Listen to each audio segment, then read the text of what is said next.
Because at the same time we saw this dumpster fire, Yes. we also saw cuts to local election officials and their budgets and their ability to help voters. And there's intimidation of these same people that administer these things. They face death threats. The people with the guns. Exactly. You make it hard for them to do their job. You take the money away, and then you say, well, why didn't you do this job better?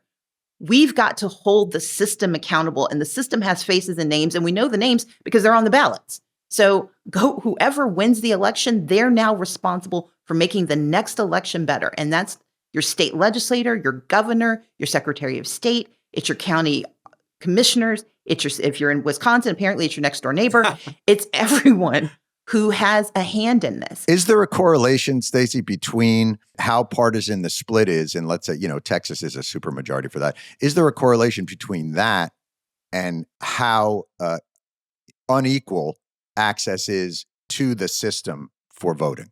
Absolutely. Okay. It is a one-to-one correlation. And when you look at states where you've seen a change in demography and a change in the body of communities participating in elections, you will see a constraint by the people in power who risk losing power to this community, making it harder to vote. That said, that's how politics has always worked. So I don't want people to think it's only the Republicans. They're just the ones doing it now. Democrats tried to gerrymander in New York and ended up losing like 5 seats. Exactly. And so the reality is whoever has power, who tries to keep that power by keeping you silent, should not get to hold that power. We have the responsibility to tell our elected officials to do better, but we also cannot be so focused on the headlines that we miss the details. And democracy dies in the details. That's what's happening with voter suppression, and that's where I'm the most concerned. Man, bars.